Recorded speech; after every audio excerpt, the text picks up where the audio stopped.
ॐ अज्ञानतिमिरान्धस्य ज्ञानाञ्जनशलाकया चक्षुरुन्मीलितं येन तस्मै श्री गुरवे नमः। वाञ्छाकल्पतरुभ्यश्च कृपा सिन्धुभ्य एव च पतितानां पावनेभ्यो वैष्णवेभ्यो नमो नमः। नमो महावदन्याय कृष्णा प्रेम प्रदायते कृष्णाय कृष्ण चैतन्य नामिने गौरात्विषे नमः। श्री कृष्ण चैतन्य प्रभु नित्यानंद श्री अद्वैत गदाधर श्रीवासादि गौरभक्त वृंद। हरे कृष्णा कृष्णा कृष्णा हरे हरे हरे राम राम राम हरे हरे। हम लोग प्रसंग श्रवण कर रहे थे कि किस प्रकार श्रीला सनातन गोस्वामी पाद वो श्रीधाम वृंदावन से श्री जगन्नाथपुरी की ओर चले। झाड़ीखंड के वन वाले मार्ग से जगन्नाथपुरी के लिए चल पड़े, क्योंकि श्री चैतन्य महाप्रभु उसी मार्ग से आए थे। इसीलिए इनके मन में भावना कि मेरे को उसी मार्ग से ही जाना है। अकेले ही चल पड़े, कोई साथ में नहीं लिया किसी को भी। कुछ चने लिए अपने साथ और कुछ नहीं लिया। मार्ग में स्थान स्थान पर जल जो है उसका परिवर्तन हुआ, वायु का परिवर्तन हुआ और उपवास भी हुआ बहुत बार बीच में। इस सारे कारणों से श्रील सनातन गोस्वामी जी की जो देह उसमें एक प्रकार का रोग आ गया, जिस रोग को नाम बताया कंडू रसा रोग। ऐसे वाले जगह जगह पर खुजली होने लगी, लाल सारा शरीर हो गया। जहाँ पर भी फिर खुजली करते हैं वहीं पर ही घाव बन जाता है, पीप निकलने लगती है, साथ साथ में रक्त प्रवाहित होने लगता है और ठीक होने का नाम भी नहीं ले रहा। तो अभी मार्ग में ही सनातन गोस्वामी जी ने अपने मन में विचार करना प्रारंभ किया कि मेरी जो ये देह है, ये देह किसी काम की नहीं है, ये असार है, इसके द्वारा अब कुछ भी अच्छा होना नहीं है। पहले से ही एक तो ये मेरा ना जाने किन किन जन्मों के मेरे कोई कर्म होंगे, जिस कारण से ब्राह्मण कुल में जन्म होने पर भी मैंने ब्राह्मणों वाली क्रियाओं को भली प्रकार से नहीं करके मैंने शूद्र वाला कार्य करना प्रारंभ किया। किसी की नौकरी करना, उसके द्वारा धन उपार्जन करना, उसके द्वारा अपनी देह को, अपने परिवार के व्यक्तियों की देह को पालन पोषण करना। इसीलिए मेरी देह पहले से ही अपवित्र और इसी कारण से और फिर मेरा यवन लोगों के यहाँ पर मैंने कार्य करना प्रारंभ किया, उनका संपर्क हुआ। पशु हिंसा करने वाले, गोवध करने वाले, देव मंदिरों को तोड़ने वाले, देवता के प्रति विद्वेष करने वाले जो लोग, इनके साथ में मैंने उनका अनुगत्य करके उनके मन के अनुसार मैंने सारा काम किया मेरी, और उसके द्वारा धन उपार्जन किया। उससे मेरी देह जो है कैसी हो गई, उनके धन के द्वारा पुष्ट, इसलिए अपवित्र। उसके कारण क्या हुआ है मेरा, जो मैं अभी देव मंदिर में जाने का अधिकारी नहीं हूँ। देव मंदिर जाने का योग्यता मैंने खो दिया। मैंने ऐसे लोगों का संग किया, उनके साथ व्यवहार रखा, कार्य किया, इसलिए मेरी देह कैसी हो गई? अभी अयोग्य, ये मंदिर में जाने के योग्य नहीं है। और भगवान के किसी सेवक का स्पर्श करने का भी इसको अधिकार नहीं है। अगर अभी भगवान के किसी सेवक को मैं स्पर्श कर दूं, उनकी किसी वस्तु को स्पर्श कर दूं, तो उसके द्वारा क्या होगा? मेरा और भी अधिक, मैं एक तो वैसे मेरी दुर्गति है और भी मेरा अपराध होगा। इसलिए मेरे को अपनी आप ही मंदिर से भी अपने को दूर रखना और मेरे को अपने आप को जगन्नाथ जी के सेवकों से भी दूर रखना। दर्शन तो मेरे को अब जगन्नाथ जी का होएगा नहीं, मैं जाऊंगा ही नहीं भीतर में, तो दर्शन कैसे होएगा? दूसरा, इस देह में अब ये कंडू रसा रोग और आ गया। इसके कारण जो श्री चैतन्य महाप्रभु की कृपा से मेरा भगवान की ओर चित्त लगना प्रारंभ हुआ, हरि नाम करना प्रारंभ हुआ, इस देह के कारण मेरा वो भी क्या हो गया? इस रोग के कारण अभी मेरा चित्त जो है पूरी तरह से उसमें लगता नहीं, अशांति रहती है चित्त में दुख भी रहता है कि मेरी देह कैसी अपवित्र, मैंने क्यों ऐसे ऐसे कार्य किए पहले, क्यों अपना समय इतना नष्ट किया, मेरे को बुद्धि पहले क्यों नहीं आई, मेरे को साधु संग पहले क्यों नहीं हुआ, अभी हुआ भी तो फिर क्या हो गया? अभी बीच में ऐसे वाला व्याधि आ गया जो चित्त को चंचल करता है, सब समय अत्यधिक कष्ट देता है शरीर का। तो इसीलिए इस देह को मेरे को त्यागना ही अच्छा। नई देह मिलेगी, भजन के उपयोगी देह मिलेगी, मेरे लिए वही अच्छा होगा। मैं भजन करने के उपयोगी जो देह हो, अर्थात देह स्वस्थ हो और मेरे को भजन करने दे, इस प्रकार की देह की प्राप्ति होएगी। इस देह को मैं त्याग दूंगा। कहाँ पर त्यागूं? तब फिर विचार किया, पूरी तो पहुंचने ही वाला हूँ, कुछ दिनों में रथ यात्रा भी है, जगन्नाथ जी का दर्शन भी हो जाएगा और चैतन्य महाप्रभु का भी दर्शन हो जाएगा। रथ जिस समय चल रहा होगा, चैतन्य महाप्रभु भी वहां पर होंगे, तो मैं रथ के पहिए के नीचे अपने इस देह को त्याग दूंगा।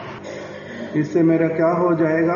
दुख का नाश होगा और आगे मेरे को भजन उपयोगी देह प्राप्त हो जाएगी, भजन उपयोगी देह प्राप्त हो जाएगी। तो ये विचार करके जगन्नाथपुरी में आ गए।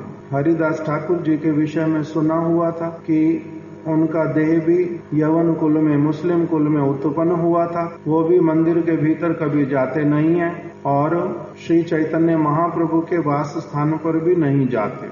वहीं पर ही चैतन्य महाप्रभु उनको नित्य प्रति दर्शन भी देते हैं। तो इसीलिए उनके साथ में रहना मेरा भी उचित। क्यों? क्योंकि मेरा भी यवनों के साथ में, मुस्लिम लोगों के साथ में रहना हुआ, इसीलिए मैं भी मंदिर के भीतर जाऊंगा नहीं। किंतु चैतन्य महाप्रभु का दर्शन भी अंततः सब समय ना हो, नित्य प्रति थोड़ी देर के लिए ही वहीं पर प्राप्त हो जाएगा। तो इसीलिए लोगों से पूछते पूछते हरिदास ठाकुर जी का जो स्थान, वहां पर आकर के पहुंच गए। हरिदास ठाकुर जी को अपना परिचय दिया, उनको प्रणाम किया। हरिदास ठाकुर जी ने भी इनको आलिंगन किया और बड़े प्रीति पूर्वक इनको रहने के लिए स्थान दिया। परिचय जान करके मन में बड़ी उत्कंठा, मैं श्री चैतन्य महाप्रभु के दर्शन कब मिलेंगे। तब हरिदास ठाकुर जी ने कहा, जो देखो इतना अधिक चिंतित होना नहीं, महाप्रभु का नित्य प्रति का नियम है। नित्य प्रति चैतन्य महाप्रभु क्या करते हैं? जगन्नाथ मंदिर में जाकर के दर्शन करते हैं, उसके बाद में फिर वहां पर प्रसाद मिलता है उनको, उपल भोग का, और नित्य प्रति वही प्रसाद लेकर के आते हैं और मंदिर से सीधा मेरे स्थान पर ही आते हैं और मेरे को नित्य प्रति वो वाला प्रसाद देते हैं। इसीलिए वो अभी आएंगे ही थोड़ी देर में, निश्चित जानो, इसलिए चिंतित मत हो। श्री चैतन्य महाप्रभु आ गए, उपल भोग का प्रसाद लेकर के आए। बहुत सारे भक्त भी उनके साथ में हैं। हरिदास ठाकुर जी के यहाँ पर जब आए, हरिदास ठाकुर जी ने प्रणाम किया, श्रील सनातन गोस्वामी जी ने भी प्रणाम किया। महाप्रभु ने किंतु सनातन गोस्वामी जी को देखा नहीं। हरिदास ठाकुर जी प्रत्येक दिन ही मिलते हैं और प्राय अकेले ही रहते हैं, इसलिए उन्हीं की तरफ ही ध्यान गया। उन्होंने हरिदास ठाकुर ने स्वयं ही चैतन्य महाप्रभु को बतलाया जो प्रभु सनातन भी आपको नमस्कार कर रहा है, प्रणाम कर रहा है। तब चैतन्य महाप्रभु एकदम से बड़े आश्चर्यचकित भी हुए और आनंदित भी हुए साथ साथ में, जो सनातन जो है यहाँ पर आ गए हैं, बहुत अच्छा। तो महाप्रभु ने हरिदास ठाकुर को उठा करके पहले आलिंगन किया था, उसके बाद में हरिदास ठाकुर ने कहा जो सनातन भी आपको प्रणाम कर रहे हैं।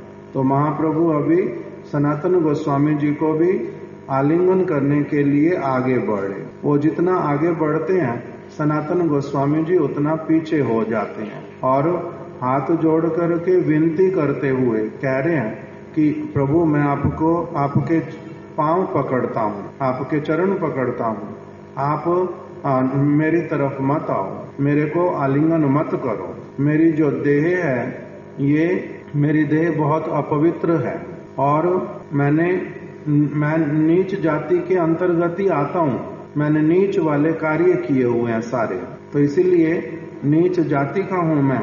आप मेरी तरफ मत आओ, मेरे को स्पर्श मत करो, मोरे ना छुइयो प्रभु, पढ़ू तो मार पाए, आप मेरे को मत छुओ, मैं आपके चरण पकड़ता हूँ। एक नीच जाति अधम आर कंडू रसा गाय, एक तो मैं ऐसी नीच जाति का अधम व्यक्ति हूँ और दूसरा आप मेरे इस शरीर में अब कंडू रस्य का रोग भी हो गया है, इसलिए आप मेरे को मत छुओ।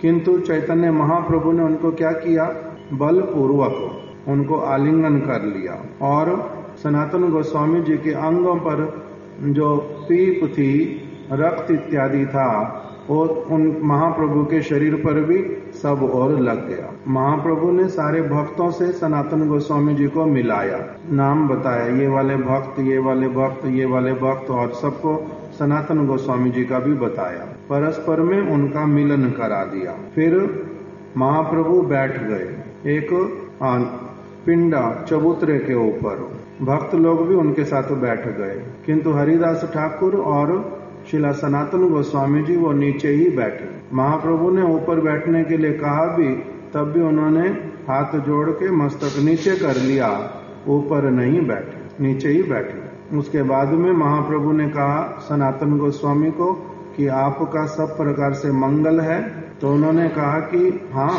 आप परम मंगल देखिनो चरण, आपके चरण कमलों का दर्शन प्राप्त हो गया, इसीलिए सब प्रकार का मंगल ही मंगल है, सब कुछ बहुत अच्छा, परम मंगल है। श्री चैतन्य महाप्रभु ने मथुरा के भक्तों के विषय में भी पूछा, उनकी कुशल वार्ता, सनातन गोस्वामी जी ने सबकी कुशल वार्ता बतलाई। फिर चैतन्य महाप्रभु ने उनको कहा, तुम्हारे भाई रूप गोस्वामी जो हैं, वो रूप, तुम्हारे भाई जो रूप हैं, महाप्रभु तो उनको गोस्वामी नहीं बोलते, जो तुम्हारे भाई रूप हैं वो यहाँ पर 10 महीने तक थे और 10 दिन पहले ही यहाँ से गए हैं, 10 दिन पहले ही गए हैं। आपका जो सबसे छोटा भाई था अनुपम, उसको वो जब रूप के साथ में पूरी आ रहे थे, पूरी में नहीं आ पाए अनुपम, मार्ग में ही उनको गंगा प्राप्ति हो गई। उन्होंने गंगा के तट पर अपना शरीर जो है वो छोड़ दिया। महाप्रभु ने उनको इस प्रकार का वो बतला दिया, बात बताई।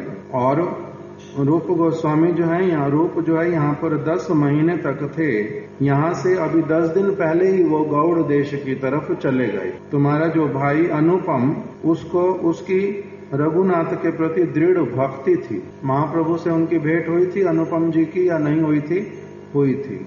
एक बार रामकेली ग्राम में, दूसरी बार प्रयाग में अनुपम जी भी मिले थे उनको। तो इस प्रकार से महाप्रभु उनके विषय में जानते थे। तो कहा जो तुम्हारे भाई की जो भगवान श्री रामचंद्र जी के चरणों में क्या थी? अत्यधिक, भगवान के चरणों में उनकी अत्यधिक भक्ति थी। सनातन गोस्वामी जी ने कहा कि सनातन कहे नीच वंशे मोर जन्म, अधर्म अन्याय जतो आमार कुल धर्म। मेरा जो जन्म है वो नीच वंश में हुआ और हमारे जो वंश के लोग वो क्या करते हैं? अधर्म और अन्याय, जितने प्रकार के अधर्म होते हैं और जितने प्रकार के अन्याय पूर्ण कार्य होते हैं, वही सारे कार्य करने वाले। अन्यायपूर्ण कार्य करने वाले, अधर्म करने वाले, और उसी को ही वो क्या मानते हैं सारे कि यही हमारा कुल धर्म है। इसमें क्या असुविधा है? हम अन्याय वाले कार्य करते हैं, अधर्म वाले कार्य करते हैं, उसी को ही अपना कुल धर्म मान लेते हैं। इस प्रकार की हमारी दुर्दशा। हेनो वंशे घृणा छाड़ी कैला अंगीकार, किंतु आपने क्या किया? हमारे अधर्म को नहीं देखा, हमारे अन्याय को नहीं देखा और हमारे प्रति घृणा नहीं रखी मन के भीतर में। तब भी आपने क्या किया? हमारे साथ में वार्तालाप किया, हमारे को नाम प्रदान किए, हमारे से प्रीति की, हमारे को अपना बना लिया। आपने ऐसे वंश के व्यक्तियों के प्रति भी घृणा को छोड़ करके हमारे को अंगीकार कर लिया। इसीलिए हमारे वंश में अब मंगल ही मंगल है। तुम्हारे कृपाएं वंशे मंगल, हमारे वंश में अब मंगल ही मंगल है। ये श्री चैतन्य महाप्रभु की विशेष जो कृपा, उन्होंने किसी के भी कौन सी जाति का है, कौन से वंश का है, इसने पहले क्या क्या अधर्म किया हुआ है, क्या इसने पाप किए हैं, किन व्यक्तियों का संग किया है, पशुओं के प्रति हिंसा करने वालों के प्रति मित्रता की है, जो कुछ भी किया है, किसी के किसी भी पूर्व इतिहास को नहीं देखा। उनका इतिहास उनके साथ में, वो वाला उनके शरीर का इतिहास, उनके शरीर के कर्म। किंतु श्री चैतन्य महाप्रभु ने किस वस्तु को देखना प्रारंभ किया? आत्म वस्तु को। आत्मा जो है वो कैसी वाली है? आत्मा तो भगवान का अंश है। आत्मा किसी कुल का नहीं है, सबका कुल ही एक ही है, भगवान की है आत्मा, सारी उन्हीं के दास हैं। और आत्मा किसी की छोटी और बड़ी नहीं है, सबकी एक जैसी है, सबकी आत्मा एक जैसी। इसलिए जो उसके शरीर के परिचय और उसने अपने शरीर से अभी क्या क्या किया, कौन कौन से कर्मों का फल भोग रहा है, उस सारी चीज को उन्होंने क्या किया? अनदेखा कर दिया और आत्म तत्व को देखा। और उसी के कारण क्या कह रहे हैं सनातन गोस्वामी जी? कह रहे हैं कि हमारा जो कुल पूरा आधार्मिक अन्यायपूर्ण कार्य करने वाले, तब भी आपने क्या किया? नीच वंश में जन्म, तब भी आपने हमारे वंश के प्रति कोई घृणा नहीं की। अन्यथा हम कौन है? अंत्यज्य। अंत्यज्य मतलब साधु पुरुष जिनको जो है स्पर्श भी नहीं करना चाहता, जिनको देखना भी नहीं चाहता, जिनसे कोई संबंध वार्तालाप नहीं करना चाहता, अंत्यज्य। ये ब्राह्मण वैश्य, ब्राह्मण क्षत्रिय वैश्य शूद्र कोई भी नहीं, अंत्यज्य। उनसे भी गए भी थे, खराब हो, किंतु तब भी आपने घृणा नहीं की हमारे से किसी भी प्रकार की। जैसे जब हमारे शिला प्रभुपाद भक्ति सिद्धांत सरस्वती ठाकुर, वो उन्होंने जब सभी लोगों के लिए कहा सारे लोग भगवान का भजन कर सकते आत्म तत्व के अनुसार, चैतन्य महाप्रभु की शिक्षा के अनुसार, जब उन्होंने भी सभी जाति के लोगों को कि सभी क्या बन सकते हैं? भगवान के भक्त बन सकते हैं, सभी ब्राह्मण बन सकते हैं। ब्राह्मण कोई जन्म जात वस्तु नहीं है। इसीलिए उन्होंने लोगों को शिक्षा देनी प्रारंभ की और उनको क्या कहा कि मैं तुम लोगों को अभी ब्राह्मण मतलब भगवान का ब्रह्म में विचरण करने वाला, ब्रह्म का सब समय ध्यान करने वाला, ब्रह्म की ओर जाने के लिए अग्रसर, ब्रह्म की शिक्षा प्राप्त करेगा भगवान की, मैं तुम्हारे को इसी जन्म में अभी क्या करूंगा? ब्राह्मण बना दूंगा। तो इसलिए जब सबके साथ में इस प्रकार से उन्होंने क्या किया? सभी को भगवान की शुद्ध भक्ति की शिक्षा देनी प्रदान की, तब क्या हो गया? वो जो उस समय ब्राह्मण इत्यादि लोग वो कहते हैं कि ये क्या, इसने नया कुछ शुरू किया?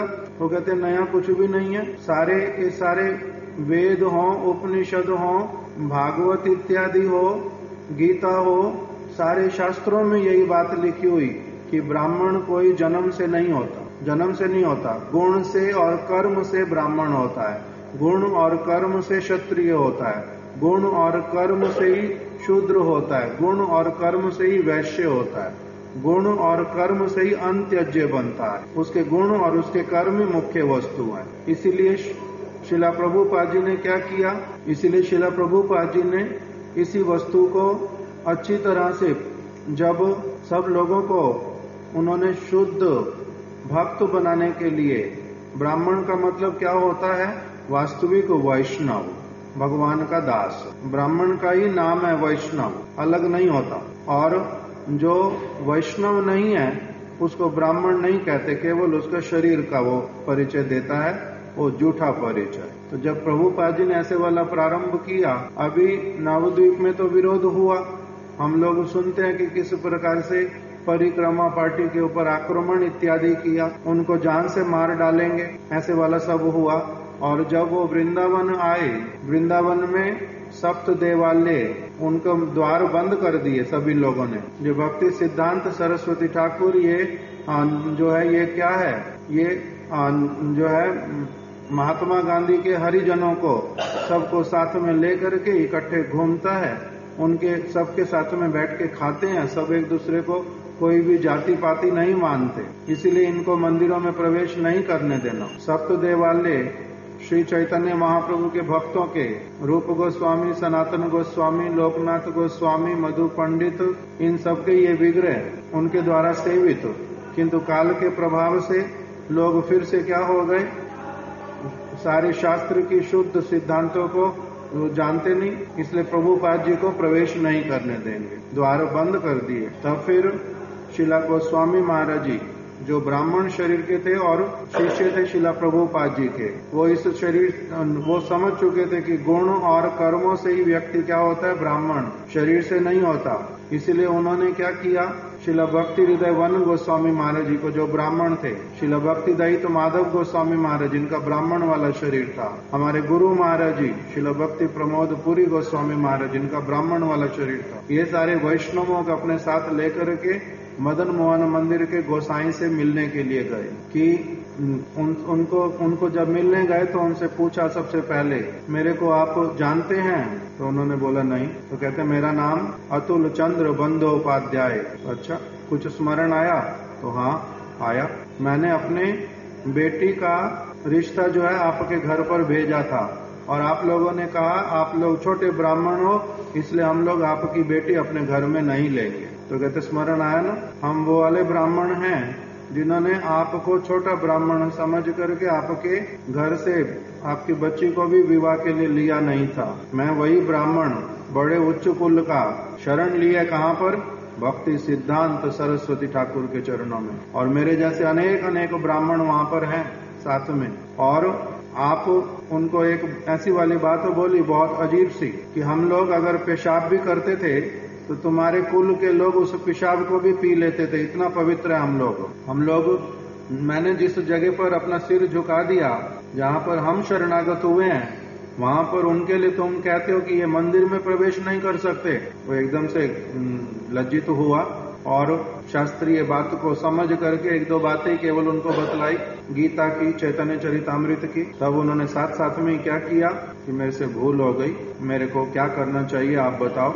ये अभी आप स्वागत करके हमारे साथ में चलो और अपने साथ में आपके लोग हैं जो उनको ले लो, स्वागत करके भक्ति सिद्धांत सरस्वती ठाकुर जी को मंदिर के दर्शन कराओ, भीतर में लेकर के आओ, अन्यथा तुम लोगों का बहुत बड़ा अनर्थ होगा, अपराध होएगा। तो प्रभुपाद जी को भीतर में वो फिर गए, स्वागत करके लेकर के आए। एक एक जगह पर उन्होंने अपनी आप जाकर के फिर मंदिरों में संवाद दिया, सत्य बात बतलाई, तब फिर सारे मंदिरों के द्वार खुले। नहीं तो शिक्षा के अभाव में वो वृंदावन के सारे लोग भी जो गोसाई इत्यादि ये सारे कैसे हो गए थे, शिक्षा, शुद्ध शिक्षा का अभाव। इसलिए क्या हो गया, इसलिए बोलते हैं उनको प्रवेश नहीं कराएंगे। और समय का फेर देखो कैसे वाला होता है। बाद में क्या हुआ, प्रभुपाद जी का इतना प्रचार बढ़ता गया, इतना बढ़ता गया, अब वो अपनी आप प्रभुपाद जी को तो कहना क्या, उनके शिष्यों का क्या कहना, जो उनके संपर्क में भी कोई होता है उन लोगों को भी उल्टा आदर कर करके बुलाने लगे, जो हमारे यहाँ पर आओ, हमारे यहाँ पर आओ, मंदिर में आओ, दर्शन किया करो, सब कुछ करने के लिए बुलाते। अभी और जब इस्कॉन का शिला स्वामी महाराज जी ने भी जब विदेश में प्रचार किया, इतने सारे विदेशी लोग जब आते हैं, तब यही लोग धन के लोभी बन करके अब उल्टा सबको बड़े अच्छे, नहीं गौड़िया मठ बहुत अच्छा, इस्कॉन बहुत अच्छा, इन्होंने बहुत अच्छा प्रचार किया, इन्होंने बहुत अच्छा किया। किस लिए? क्योंकि उसके द्वारा धन मिलता है और अपना जो भोग करने का जो वासना वो पूरा होता है, इसीलिए अलग प्रकार से स्वागत कर। तो इस प्रकार का स्थिति।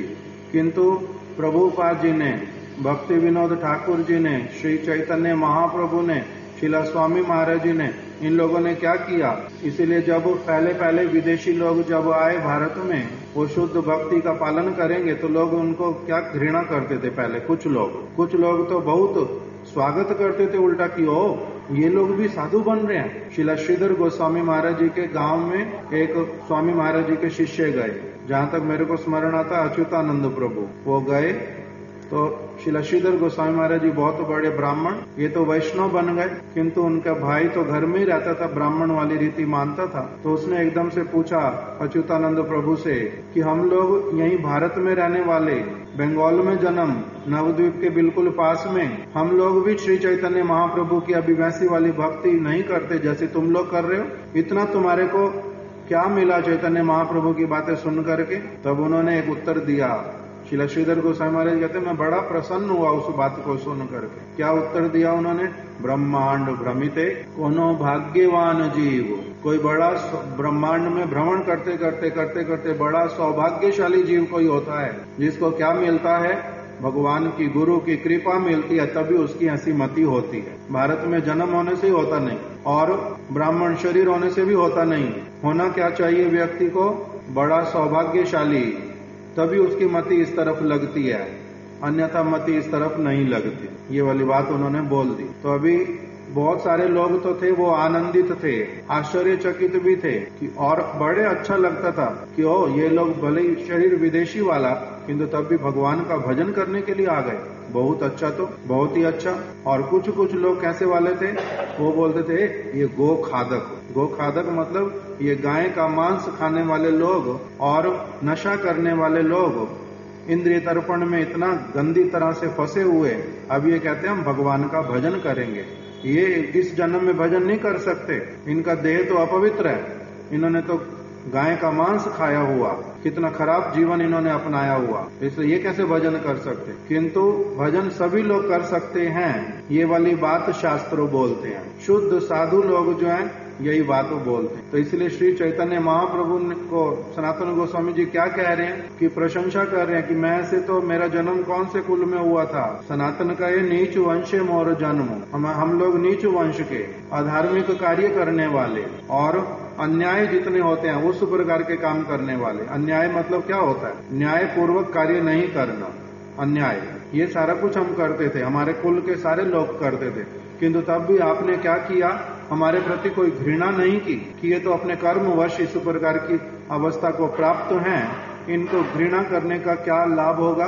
आपने माता की तरह, पिता की तरह घृणा छोड़ करके बच्चे की टट्टी से, पेशाब से, उल्टी इत्यादि से, उसकी अयोग्यता को भी नहीं देखते, बिल्कुल छोटा सा मर जाएगा पता नहीं ये भी नहीं देखते, तब भी उसकी सेवा करते हैं। आगे हमारी सुनेगा नहीं सुनेगा तब भी कोई बात नहीं, किंतु अभी इसको सेवा की आवश्यकता, इसको कर देते हैं। जिस प्रकार से माता करती है सारा कुछ, उसी प्रकार से आपने क्या किया, हमारे वंश के प्रति ऐसे वाला किया। तो इसीलिए आपकी कृपा से हमारे वंश में सब कुछ मंगलमय। उनको अगर गंगा प्राप्ति भी हो गई तो क्या हुआ, आपकी कृपा मिली, उसको आपका दर्शन मिला। इस प्रकार से सनातन गोस्वामी जी ने बात बोल दी। और हमने आपसे कृपा की प्रार्थना भी नहीं की थी, कृपा की प्रार्थना नहीं की थी, अयाचित कृपा। विदेश के लोगों ने प्रार्थना की थी स्वामी महाराज जी को, जो आप कृपा करके हमारे यहाँ पर आओ, प्रार्थना भी नहीं की थी, उनको इच्छा भी नहीं हुई थी, जानते तक भी नहीं थे, किंतु अपनी आप से अयाचित, अयाचित मतलब होता है बिना मांगे, बिना कुछ कहे, बिना किसी जान पहचान के उनके पास में पहुंच गए। तो इसीलिए यहाँ पर बोल रहे हैं कि आपकी अयाचित कृपा, उसकी कैसी महिमा है। फिर बताने लगे अपने भाई का, मेरा भाई अनुपम जिसको गंगा प्राप्ति हो गई, ये भगवान रामचंद्र जी का परम भक्त, दृढ़ भक्ति उसकी भगवान राम के चरण कमलों। हम लोग रूप और मैं, रूप और सनातन, हम दो भाई अनुपम से बड़े, हम लोग कृष्ण की भक्ति कर, और वो करता था सब समय राम की भक्ति, रामायण पढ़ना, रामायण सुनना, राम राम नाम जप करना, सब समय वो राम की भक्ति करता था। और हम लोग उसको बार बार, एक बार हम लोगों ने देखा कि उसकी परीक्षा लेते हैं, तो हमने उसको कृष्ण की महिमा सुनाई कुछ दिनों तक, और ये भी बताया कि कृष्ण जो है वो राम भगवान जो है वो अवतार हैं, और कृष्ण जो है वो अवतारी पुरुष है। कृष्ण में जो है, कृष्ण में 4 गुण बहुत विशेष हैं, जो गुण वो रामचंद्र जी में भी नहीं है। कृष्ण में क्या है, रूप माधुरी, लीला माधुरी, वेणु माधुरी और गुण माधुरी। यही तो ये 4 विशेषताएं कृष्ण में। भगवान रामचंद्र में उस प्रकार से नहीं है। कृष्ण अथाह समुद्र के रस के भंडार हैं। उनकी अद्भुत माधुरी है, अत्यधिक चमत्कार युक्त है उनकी लीलाएं। इसलिए उनकी अगर आराधना करोगे तब देखना तुम्हारे को जो अभी प्राप्त होता है उससे बहुत अधिक प्राप्त होएगा। तो हम लोग बार बार बोलते, तो इसलिए वो हमारे प्रति कैसे वाले हो गए कि आप मेरे बड़े भ्राता हो, आप लोग पूजनीय हो। पूजनीय व्यक्ति बार बार एक बात बोले, उस बात का छोटा भाई जो है अनादर करे तो इससे दोष लगता है। इसलिए मैं आप लोगों की बात मानूंगा। आप लोग बार बार बोलते हो मैं कृष्ण भजन करूंगा, ठीक है। आप लोग मेरे को अब कल जो है कृष्ण भजन का मंत्र जो होता है वो मेरे को प्रदान कर देना, मैं करूंगा। निश्चित हो गया, हम लोग कल उसको कृष्ण मंत्र प्रदान करेंगे। उसने मान लिया, किंतु अगले दिन प्रातः काल आकर के प्रणाम करके उन्होंने क्या बोलना कि मैं भगवान राम की भक्ति छोड़ के कृष्ण की भक्ति नहीं कर पाऊंगा, मैं नहीं कर पाऊंगा। और रात में जागते रहते, रोते कि मैं सचमुच में क्या भगवान राम के चरणों को छोड़ दूंगा, मैं अब और उनका भजन नहीं करूंगा। इस प्रकार से विलाप करते। और उन्होंने फिर क्या किया, उन्होंने फिर हमारे को ही प्रार्थना की कि मैंने भगवान राम के चरणों में ही अपने मस्तक को बेच दिया है, मैं वहां से अब निकाल नहीं पाऊंगा अपने आप को, मैं कृष्ण भक्ति नहीं कर पाऊंगा, मेरे को क्षमा कर दो। इस प्रकार से बोलते। तो हम दोनों भाइयों ने क्या किया, उनको आलिंगन कर लिया। तुम्हारी भगवान के राम के चरणों में इतनी दृढ़ मति है, इतनी दृढ़ मति है, तुम बड़े प्रशंसा के पात्र हो। इस प्रकार से हमने किया। तब फिर श्री चैतन्य महाप्रभु ने कहा, मैंने भी एक बार एक रघुनाथ के भक्त मुरारी गुप्त, मैंने भी उनका परीक्षा लिया था और उनका भी यही वाला स्थिति। मेरे को बोल दिया कि मैं कल से कृष्ण भजन करूंगा, किंतु उन्होंने क्या किया कि चैतन्य महाप्रभु की बात मैं टाल नहीं पा रहा हूं और भगवान रघुनाथ का भजन करना भी नहीं छोड़ पा रहा हूं। 2 प्रकार की चीजें मेरे लिए, रघुनाथ का भजन छोड़ नहीं पाऊंगा और इधर चैतन्य महाप्रभु की बात नहीं मानूं, ये भी मैं नहीं कर पाऊंगा। तो मेरे को क्या करना चाहिए, मेरे को अपने आप को ही कटारी से अपने आप को मार डालना चाहिए। इसलिए उन्होंने अपने तकिए के नीचे क्या रखी थी, कटारी एक रख ली थी। तो चैतन्य महाप्रभु ने उनको कहा, ये कटारी निकाल करके ले आओ। ये किस लिए रखते हो तुम भगवान राम का ही भजन करो, तुम्हारी अगाध निष्ठा उनके प्रति, तुम प्रशंसा के पात्र हो। तो इसीलिए आराध्य देव अलग होने पर भी तत्वता आराध्य देव एक ही है। राम, कृष्ण, नरसिंह, वराह, वामन, इनमें कोई अंतर नहीं है, इनमें कोई अंतर नहीं है, एक ही है, रसगत भेद है केवल। इसीलिए उन्होंने क्या किया, उनको सब समय अपने साथ में ही रखा, प्रीतिपूर्वक संबंध रखा। ये कभी नहीं माना कि चलो अब हमारी बात तो मानता ही नहीं, अगर कृष्ण का भजन नहीं करता तो ये क्या हो गया, हमारे अब संग के योग्य नहीं है, हमारी कृपा का पात्र नहीं है, ऐसे वाला तो नहीं माना। क्यों? क्योंकि क्या कोई भक्त भगवान राम का अनादर कर सकता? कृष्ण भक्त कोई भी, भले ही मधुर रस में आराधना करता हो, भले ही वो सख्य रस में करता हो, उसकी अपना आराध्य देव ब्रजेंद्र नंदन कृष्ण राधानाथ होने पर भी वो किंतु किसी और आराध्य के प्रति कोई तुच्छ बुद्धि, उनको कम देखना, तैच्छिल्य इत्यादि, ये सब कभी भी नहीं हो सकता। क्यों? क्योंकि वो तो हम साधारण एक जीव के प्रति भी, कोई सभी जीव भगवान के अंश, शरीर कैसा भी क्यों ना उनका हो गया हो, जब उनके प्रति भी क्या करना है, उनमें भगवान का निवास देख करके उनके प्रति भी आदर करना है, तब फिर भगवान के अवतारों का तो कहना ही क्या, भगवान के अवतार है। तो इसीलिए उनके मन में इस प्रकार का कुछ भी नहीं आता। उनको मुरारी गुप्त को महाप्रभु ने क्या किया, बड़ा प्रीति रखा सब समय के लिए। अनुपम जी के साथ में रूप गोस्वामी, सनातन गोस्वामी जी का प्रीति निरंतर रहा। हमारे आराध्य अलग है, उनके आराध्य अलग, इससे कुछ और हो गया हो, ऐसे वाला तो बिल्कुल भी कुछ नहीं हुआ, ऐसे वाला कुछ भी नहीं हुआ। इसी प्रकार से शुद्ध गुरुजन, ये मेरे गुरुदेव, ये तुम्हारे गुरुदेव, इनके गुरुजी को हमारे को क्या पूजा करना, इनके गुरुदेव का हमारे को क्या और कुछ भी कहना, कुछ भी सोचना, ये सब क्या शो करता है कि बिल्कुल अतत्वज्ञ व्यक्ति, बिल्कुल निम्न कोटि का। अन्यथा श्री चैतन्य महाप्रभु के भक्त हैं, शुद्ध परंपरा विचारधारा को पूरा लेकर के पालन करते हैं। ये प्रभुपाद जी के आश्रित हैं, प्रभुपाद जी के आश्रित हैं। ये सारे कौन है? हमारे पूजनीय, वंदनीय, उस प्रकार का विचार रहता। अन्यथा ये हमारी संस्था के जो आचार्य हैं ये तो पूजनीय, किंतु वही प्रभुपाद जी के शिष्य का दूसरा कोई संस्था है तो वो हमारे लिए पूजनीय थोड़ा ना, हम उनके लिए कुछ भी सोचते।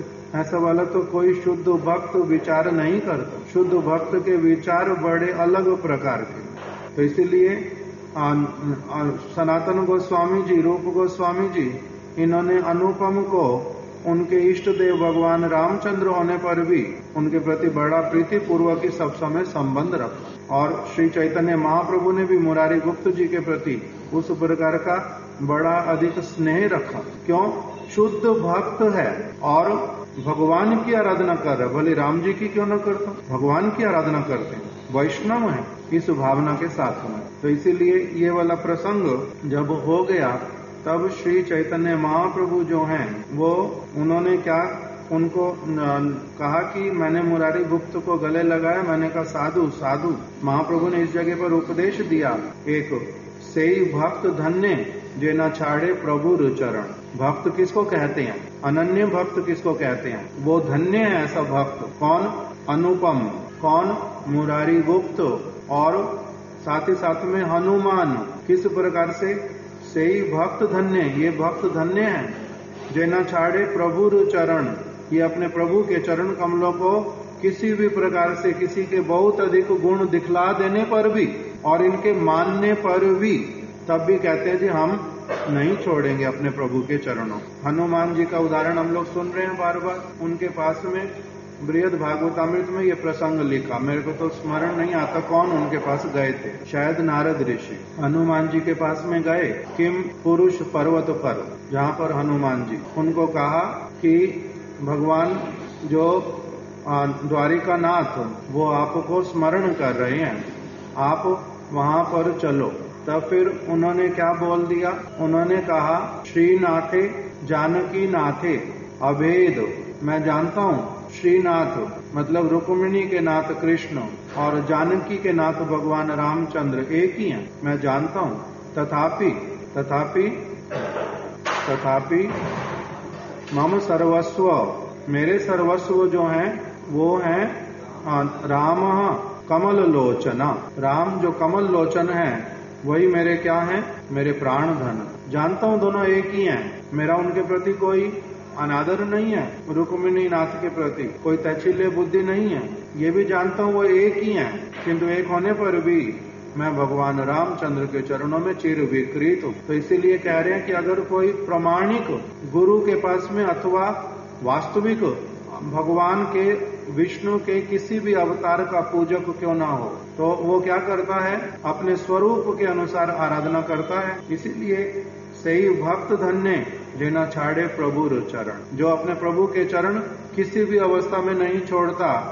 उनको भले ही किसी और ने, रूप गोस्वामी, सनातन गोस्वामी जी ने बता दिया कृष्ण अवतारी हैं, वो अवतार है, अथवा उनमें ये वाले गुण विशेष हैं, सारा कुछ बताने पर भी, सब कुछ स्वीकार है, स्वीकार होने पर भी मैं अपने प्रभु राम को की भक्ति करना नहीं छोड़ सकता। और सही प्रभु धन्य जेना छाड़े निज जन।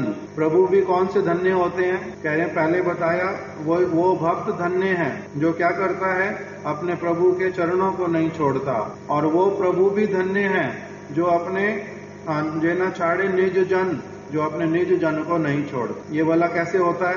दुर्दैवे सेवक यदि जाए अन्य स्थाने, सही ठाकुर धन्य तारे चूल्हे धरी आने। कह रहे हैं दुर्दैव के कारण, अपने किसी दुर्भाग्य के कारण अगर सेवक जो है वो किसी अन्य स्थान पर चला जाता है तो उसका प्रभु क्या करता है? उसका प्रभु उसके पास पहुंच करके उसको चूल्हे धरी आने, मतलब उसके बालों से उसको पकड़ करके खींच करके फिर अपने पास में लेकर के आ जाए। सही प्रभु धन्य, ये प्रभु धन्य है। पहले बताया सही भक्त धन्य जेना छाड़े प्रभु चरण, ये भक्त धन्य है।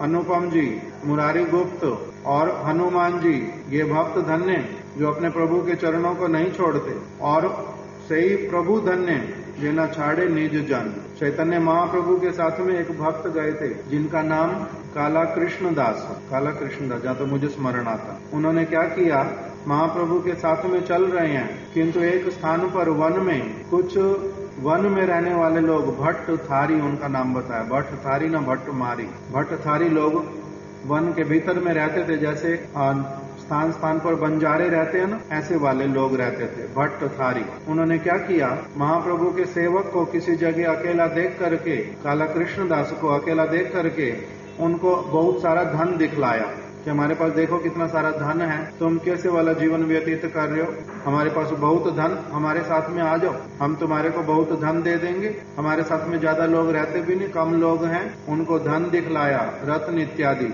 सोना चांदी, ये धन दिखलाया। और दूसरा स्त्री धन दिखलाया कि तुम क्या ऐसे अकेले अकेले घूम रहे हो, यहाँ पर हम लोग वन में रहते हैं, तो इसलिए हमारे एक एक व्यक्ति के पास में 10-10, 15-15 स्त्रियां हमारे साथ में रहती हैं। तो इसलिए उनको स्त्री धन और रत्न धन दोनों दिखला करके उनको क्या किया, अपनी तरफ ले लिया। और वो भी धन देख करके उनके पास में चले गए, उनके पास में चले गए। श्री चैतन्य महाप्रभु उनको ढूंढ रहे हैं, कहाँ गया कहाँ गया कहाँ गया। जब मिला तब उनको देखा, बहुत सारा धन स्त्रियों को लेकर के एक स्थान पर अपना आराम से रह रहा है। जब ढूंढते ढूंढते मिल गया, तब श्री चैतन्य महाप्रभु ने उसको केशों से पकड़ लिया और केश से पकड़ करके अपने साथ में लेते चले गए। जब तक उस स्थान से पूरी तरह से दूर नहीं हट गए, उसको छोड़ा नहीं।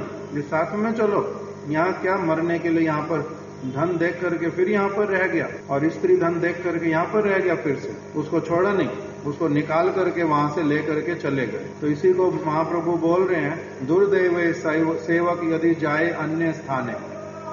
दुर्दैवशता भी अगर सेवक कोई क्या करता है, अन्य स्थान पर जाता है, तो सही प्रभु सही ठाकुर धन्य तारे चूल्हे धरी आने। वही भगवान, वही गुरु ही, वही प्रभु ही धन्य है जो उसको क्या करते हैं, केशों से पकड़ करके फिर अपने पास ले आते हैं। और जिसको केशों से पकड़ करके ना लाएं, उसका क्या अर्थ होता है, जिसको केशों से पकड़ करके नहीं लाएंगे वो अन्य स्थान पर चला गया, उसको केशों से पकड़ करके नहीं लाएंगे। इसका मतलब क्या हुआ कि वो सेवक नहीं था। अभी इन्होंने उसको अपना सेवक माना ही नहीं कभी भी। जो सेवक बना नहीं, उसके लिए उसके बाल पकड़ करके उसको नहीं लाएंगे। किसको बाल पकड़ करके लाते हैं, जो सेवक है। जैसे प्रभुपाद जी, उनके सेवक कुंज बिहारी विद्याभूषण प्रभु, उनकी सेवा करते हैं बहुत अधिक, और ऐसे वाली सेवा करते हैं, अपना सारा जो कमाई करते हैं वो पूरा सेवा में लगा देते, प्रचार में लगा देते प्रभुपाद जी के, उनको स्थान स्थान ले जाने में लगा देते। और फिर उधार लेना शुरू कर दिया, उधार ले लेकर के भी बहुत दिनों तक सेवा कर दिया। अभी उधार चढ़ गया बहुत अधिक, इसीलिए क्या करना पड़ेगा, कुछ दिन के लिए वो उस स्थान से चले गए प्रभुपाद जी को बिना बताएंगे तो प्रभुपाद जाने देंगे नहीं, और कोई सोल्यूशन निकालेंगे, पैसे अपनी तरफ से इकट्ठे करेंगे, कुछ और करेंगे। इसीलिए वो कुंज बिहारी विद्याभूषण जो है वो बिना किसी को बतलाए अपना चले गए, काम करेंगे किसी और जगह पर। सरस्वती जयश्री ग्रंथ में सारा लिखा हुआ मेरे को, किंतु वो स्मरण नहीं है कौन से स्थान पर गए। किसी स्थान पर काम करने के लिए चले गए, काम करेंगे, पैसा बहुत सारा इकट्ठा करेंगे, कुछ दिनों तक यहाँ से छुट्टी हो जाएगी, तब सारा ऋण चुका दें, ऐसे वाला भावना से चले गए। प्रभुपाद जी उनको बार बार उनको स्मरण करते हैं, रोते हैं, और उनको पत्र लिख करके भेजा कि तुम्हारे बिना मैं कैसे अधूरा हूँ और किस प्रकार से असुविधा में हूँ, उनको लिख करके भेजा। किंतु कोई कोई ऐसे वाले व्यक्ति जो कभी दिखाई दिया नहीं दिखाई दिया, आया नहीं आया, उसको पूछते ही नहीं कि कहाँ गया, गया जहाँ गया। क्यों? क्योंकि सेवक कोई अलग होते हैं और बहुत सारे लोग साथ में रहने वाले अलग होते हैं। तो इसीलिए किसको केशों से पकड़ करके लाते हैं, बोलते हैं जो सेवक होता है। इसीलिए बोल दिया, सही भक्त धन्य जेना छाड़े प्रभु चरण, सही प्रभु धन्य जेना छाड़े निज जन। दुर्दैवे सेवक यदि जाए अन्य स्थाने, सही ठाकुर धन्य तारे चूल्हे धरी आने। तो इसलिए महाप्रभु ने अनुपम जी को और मुरारी गुप्त को दोनों को क्या कहा, ये धन्य है सेवक। इनको क्या हुआ, महाप्रभु बोल रहे मेरे द्वारा और इधर रूप सनातन तुम्हारे द्वारा अनुपम को, मुरारी गुप्त को हमारे बहुत अधिक राम भक्ति छुड़वा करके कृष्ण भक्ति करवाने की इच्छा रहने पर भी उन्होंने क्या किया, नहीं छोड़ा उसको, इसलिए वो लोग धन्य हैं, उनका अगाध निष्ठा है। ऐसे अगर किसी भी अवतार के प्रति अथवा अवतारी पुरुष कृष्ण के प्रति किसी का अगर अगाध निष्ठा हो जाए, सद साधु के प्रति किसी भी एक भगवान के शुद्ध भक्त के चरण कमलों में अगर किसी का अनुराग हो जाए, वो व्यक्ति धन्य होता है, वो पूजनीय होता है। क्यों? इसका क्या हुआ, भगवान के चरणों में अनुराग हो गया। इसका भगवान के किसी एक शुद्ध भक्त के चरण कमलों में अनुराग हो गया पूरी तरह से। जिसका इस प्रकार का हो जाता है वो कैसा होता है, धन्य। तो इसीलिए कह रहे हैं कि महाप्रभु ने बोला तुम्हारा भाई जो है वो धन्य, एकांतिक भक्त है वो भगवान रामचंद्र। एकांतिक भक्त होने से ही पूर्ण शरणागत हुआ, इसीलिए क्या है, धन्य है। इस प्रकार से महाप्रभु ने बोल दिया। भालो भैला तुम्हारे यहाँ होइला आगमन, बहुत अच्छा हुआ आप यहाँ पर आए हो, आप हरिदास के साथ में यहीं पर ही रहो। इस प्रकार से महाप्रभु ने सनातन गोस्वामी जी को बोल दिया। वांछा कल्पतरुभ्यश्च कृपा सिंधुभ्य एव च पतितानां पावनेभ्यो वैष्णवेभ्यो नमो नमः।